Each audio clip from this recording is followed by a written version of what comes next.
गिलानी साहब का मकान, जो गिलानी साहब इस दुनिया से चले गए, वहाँ उनकी 80 साल की बेवा रहती है। मैं कहती हूँ इंसानियत भी कोई चीज़ है।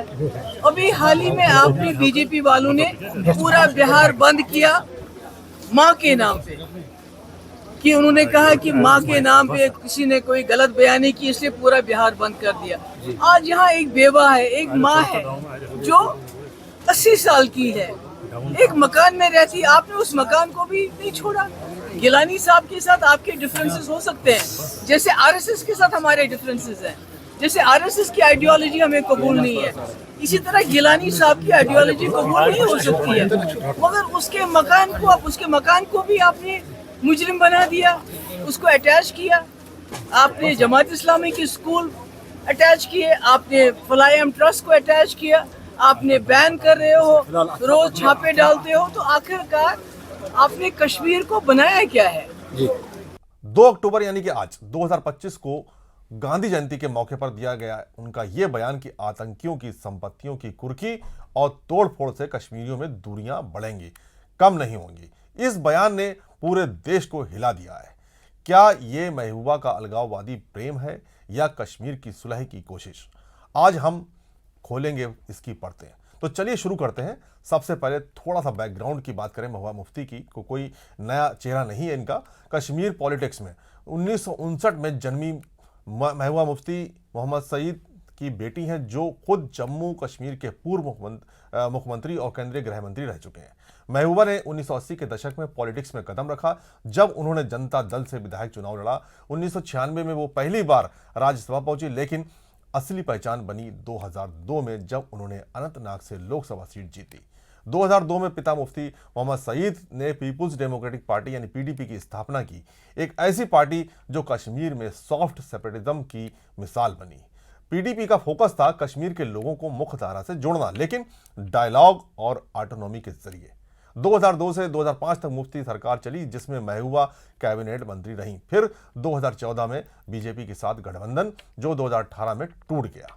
2016 में महबूबा खुद मुख्यमंत्री बनी, लेकिन आर्टिकल 370 हटने के बाद से, यानी 2019 में जो हटा, तो उनकी पॉलिटिक्स में एक नया मोड़ आया। अब वो विपक्ष की आवाज बन गई है, लेकिन कई बार वो आवाज राष्ट्र विरोधी लगती है। महबूबा की छवि, एक तरफ तो वो कश्मीर की बेटी हैं जो महिलाओं के हक के लिए लड़ी, दूसरी तरफ आलोचक उन्हें सॉफ्ट अलगाववादी कहते हैं। क्यों? इसी पर हम आज चर्चा करेंगे। हमारे साथ हमारे सहयोगी भी मौजूद हैं, हिमांशु मिश्रा हैं, और हम इनसे बात करेंगे कि महबूबा ने पिछले काफ़ी दिनों से मैं देख रहा हूं कि उनके जो बयान आ रहे हैं वो कहीं ना कहीं अलगाववाद से जुड़े हुए बयान आ रहे हैं। उनका एक रुख नज़र आ रहा है अलगाववाद से प्रेम का। तो आखिर क्या वजह है, ये एक अचानक इस तरीके की बयानबाजी कैसे शुरू हो गई? देखिए केवल जी, अगर जब हम महबूबा के बयानों की बात करते हैं तो करीब 2 सालों से मैं उनके बयानों को काफ़ी ज़्यादा नोटिस कर रहा हूँ। और ये आर्टिकल जब 370 की बात करते तो ये 2019 में हटी है। तो कश्मीर की एक पॉलिटिक्स है, एक नब्ज़ है जो एक दूसरी तरफ जा रही है। और जब हमने देखा कि जब पहलगाम अटैक हुआ तो बहुत सारे लोगों ने कि कश्मीर को जिम्मेदार माना, कश्मीर के लोगों को जिम्मेदार माना, लेकिन वहाँ के लोगों ने आवाज़ उठाई, खुलकर सड़कों पर आए। तो ये एक नया तरीका था अपनी आवाज़ दिखाने का, आवाज़ जताने का। तो ये सबसे बड़ी चीज़ थी कि ये कश्मीर की जो पॉलिटिक्स है इसको एक नई डायरेक्शन मिली। लेकिन अब प्रॉब्लम ये है कि इसको पीडीपी और एनसी समझ कितना पा रहे हैं, क्योंकि धारा 370 को हटे हुए करीब 5 साल से ज़्यादा हो चुके हैं। बिल्कुल। और बीजेपी ने अपने एजेंडे के तहत इसको हटाया, क्योंकि बीजेपी के भी अपने एजेंडे, बीजेपी ने और आरएसएस ने कभी भी 370 को कबूल नहीं किया। और सबसे बड़ी बात है कि आज मैंने जो महबूबा मुफ्ती का बयान देखा है ना, तो महबूबा मुफ्ती ने एक हमदर्दी जताई है।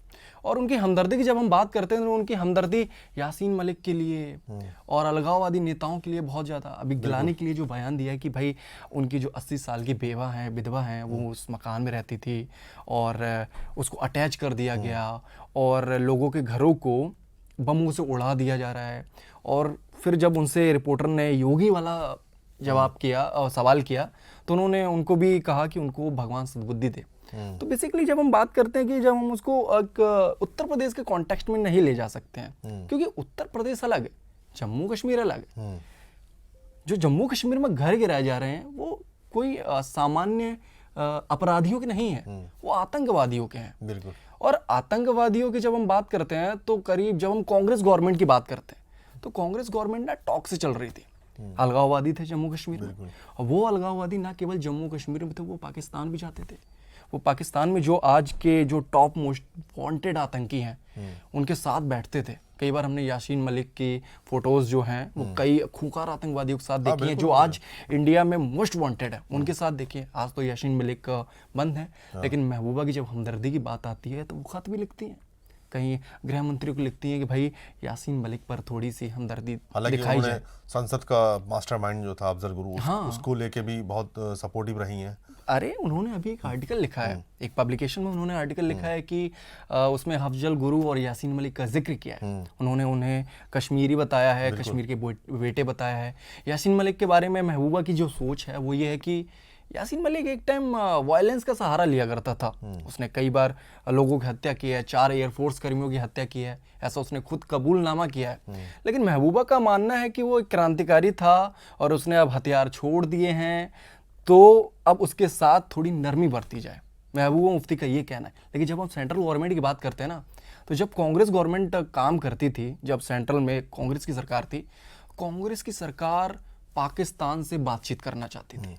वो एक बात में विश्वास रखती थी कि पाकिस्तान से भी बातचीत करनी है, जम्मू कश्मीर से भी बातचीत करनी है। और जब दोनों से बातचीत करनी होती थी ना, तो इसमें बीच में एक कड़ी बनते थे अलगाववादी। वो रेड कारपेट बिछा के रखती थी अलगाववादियों के लिए, दिल्ली तक आते थे।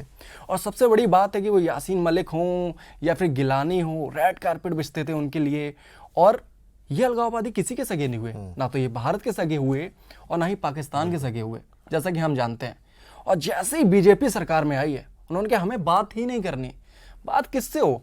बात तो उससे होगी ना जो भारत के समर्थक हैं। जब हमारे जो विचार होते हैं, जैसे कि आपके विचार अलग हैं, हमारे विचार अलग हैं, लेकिन हम एक देश के नागरिक हैं, हमारे थॉट अलग हो सकते हैं, लेकिन बात उनसे थोड़ी ना होगी जो इस देश में बिलीव ही नहीं करते, जो इस राष्ट्र की परिकल्पना ही नहीं करते। जब हम देश हित की सोचते हैं तो देश के लोगों का मतलब है कि किसी भी धर्म का आदमी हो, किसी भी मजहब से जुड़ा हुआ है या कोई भी व्यक्ति है, उसकी बात हो।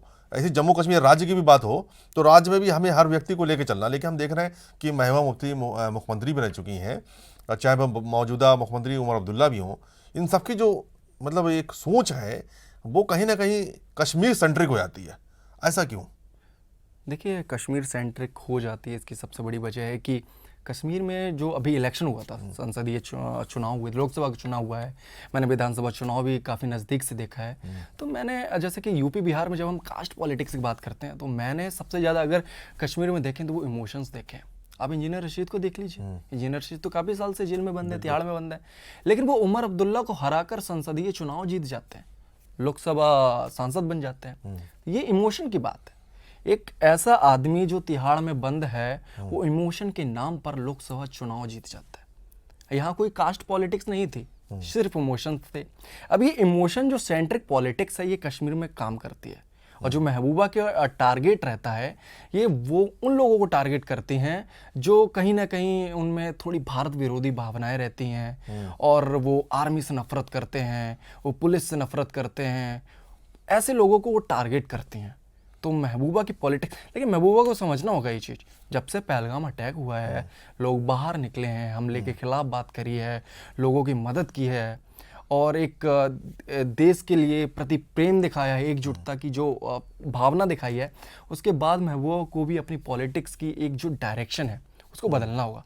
उन्हें लोगों की नब्ज को थोड़ा टटोलना होगा कि भाई अब लोगों जाना कहाँ चाहते हैं। और सही बात बताऊँ ना इकबाल जी, जब हम एक पॉलिटिशियन की बात करते हैं तो पॉलिटिशियन को पता होता है कि क्या सही है क्या गलत है, लोगों के लिए, ना केवल पॉलिटिशियन के लिए। अब महबूबा मुफ्ती को ये समझना होगा कि हमारे लोगों के लिए क्या सही है।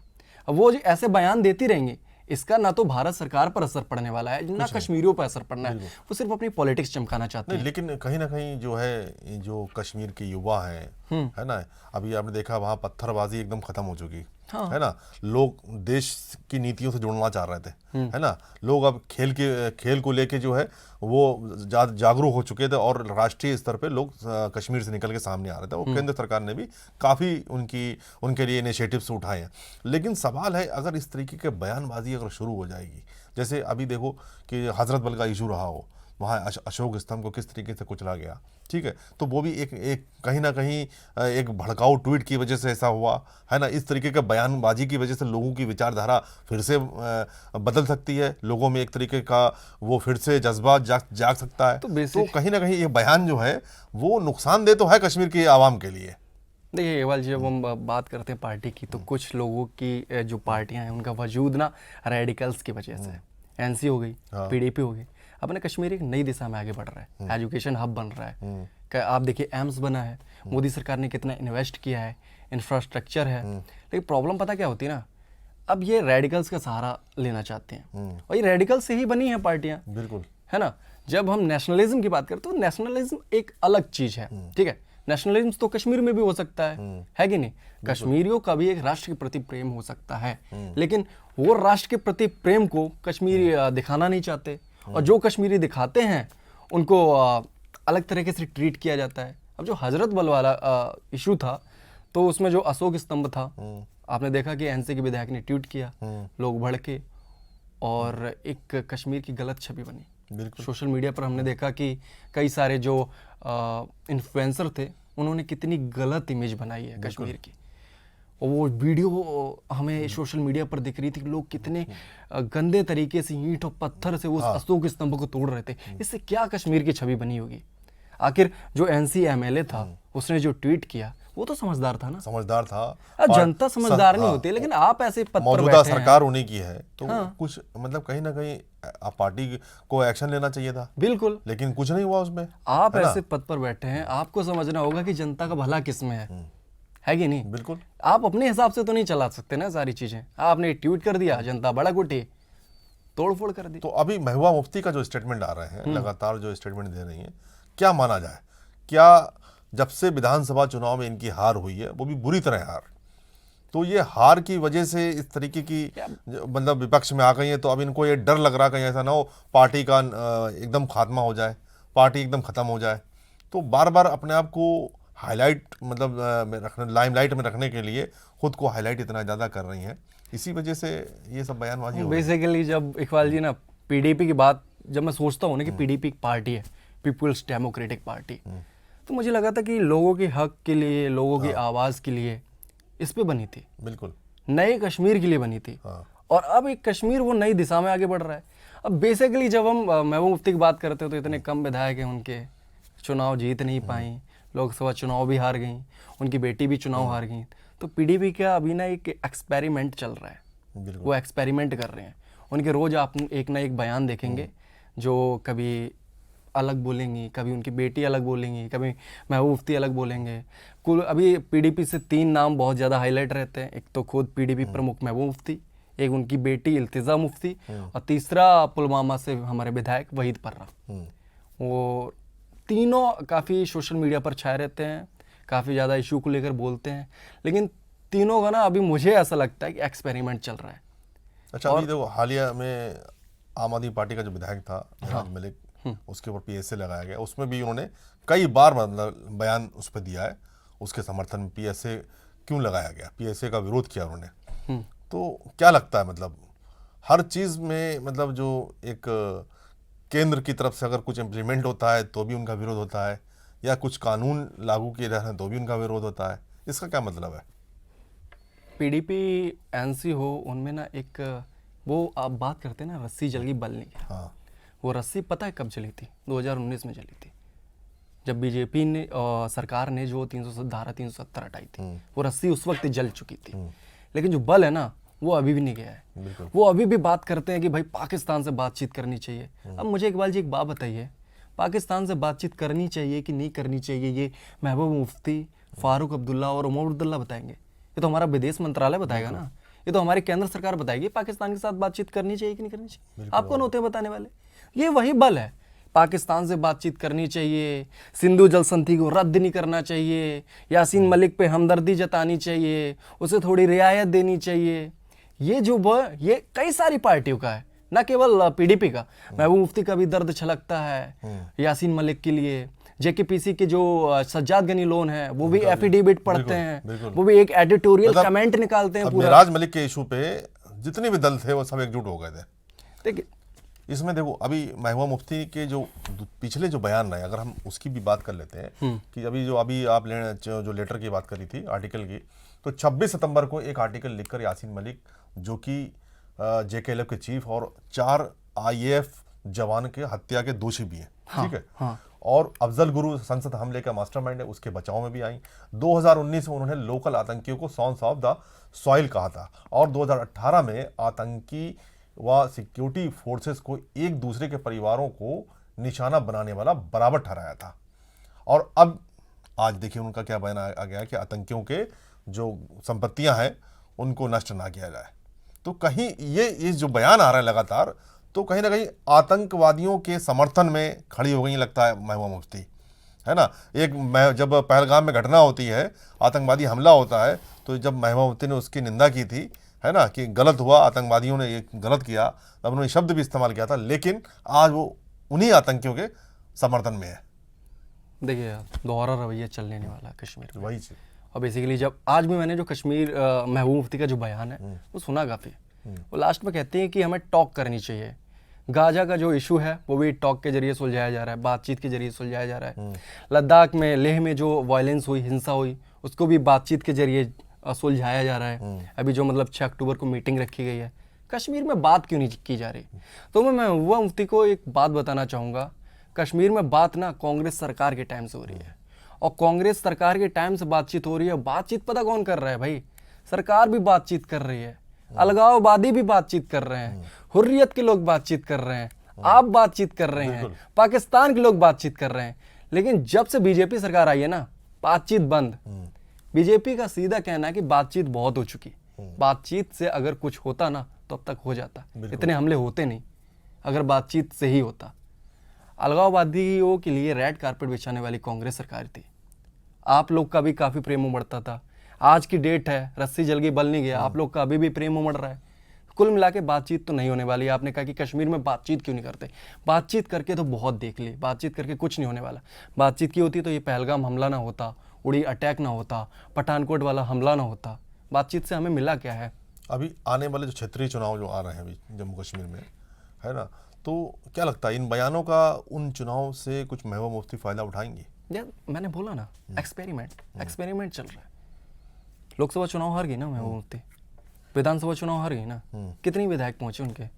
कुछ नहीं विधानसभा में, ठीक है। अब उनका जो पंचायत चुनाव है ना, उस पर अभी राज्यसभा वाले देख लेना। कुल मिला के बात यह है कि उनका चल रहा है, एक्सपेरिमेंट का दौर चल रहा है। एक्सपेरिमेंट करिए, कभी कुछ बोलिए, कभी कुछ बोलिए, और जो एक रेडिकल एक फीलिंग होती है ना, उसको बढ़ाना चाहते हैं वो लोगों को। और अगर वो चाहती हैं कि कश्मीर में आग लगे या कुछ हो, तो ऐसा कुछ होने नहीं वाला। जिस तरीके से पहलगाम अटैक के बाद लोगों ने एकजुटता दिखाई है, लोग सड़क पे निकले हैं, वो चीज़ देख के ना एक मन में फीलिंग आई कि भाई ये नया कश्मीर है। हाँ बिल्कुल नया कश्मीर, ये वो वाला पुराना कश्मीर नहीं रहा भाई। हाँ, जम्मू कश्मीर में अब लोगों में एक बदलाव है, लोग भारत से मतलब काफ़ी प्रेम से जुड़े हुए हैं, है ना। लोगों का अब चाहते भी हैं कि मैं जुड़ा, ऐसे भी लोग हैं। तो कहीं ना कहीं मुझे लगता नहीं है कि इन बयानों का उन यूथ पे असर पड़ेगा। अरे इकबाल जी, मैं आपको बता दूं कि कई आर्मी सैनिकों के मैंने बयान सुने हैं कि वो हाथ पर कपड़े बांध के रखते थे, कुछ टैटूज बने होते लाइक ओम का या किसी और का, तो उन्हें डर सा महसूस होता था। अच्छा। कश्मीर में पत्थरबाजी होती थी, बारामूला हो गया या कई बड़े बड़े जिले हो गए, ये हब माने जाते थे। इन्हें उस टाइम बोला जाता था मिनी पाकिस्तान। आज क्या है? आज तिरंगे के रंग में रंगे हुए हैं। अभी जो निकली है 15 अगस्त, देखिए चारों तरफ देखिए कि कितनी लंबी रैलियां निकली हैं। ये हजम नहीं हो रहा है, बिना डर खौफ के लोग थे बिल्कुल भी। हाँ। लाल चौक जो है, लाल चौक देखिए कभी डर का माहौल रहता था, आज वहाँ तिरंगा के साथ लोग नजर आ रहे थे। यही चीज नहीं पच रही है लोगों को। तो समस्या ये है, महबूबा मुफ्ती को जो भी एक्सपेरिमेंट करना है करें, उनकी पार्टी को जो भी एक्सपेरिमेंट करना है करें। एनसी की कुछ प्रॉब्लम्स हैं, उन्हें स्टेट आउट चाहिए, अच्छी बात है, सही वक्त आने पे वो भी मिलेगा। हर चीज़ का एक सही वक्त होता है। चलिए अब देखते हैं। महबूबा मुफ्ती का अलगाववादी प्रेम कोई नई बात नहीं है, लेकिन ताज़ा बयान ने आग लगा दी है। आतंकी संपत्ति पर उनका स्टैंड दूरी बढ़ाने वाला ये सवाल उठाता है कि शांति डायलॉग से आएगी या सख्ती से। कश्मीर के लोग बीच में फंसे हैं। आपका क्या ख्याल है? कमेंट्स में जरूर बताएं। जय हिंद।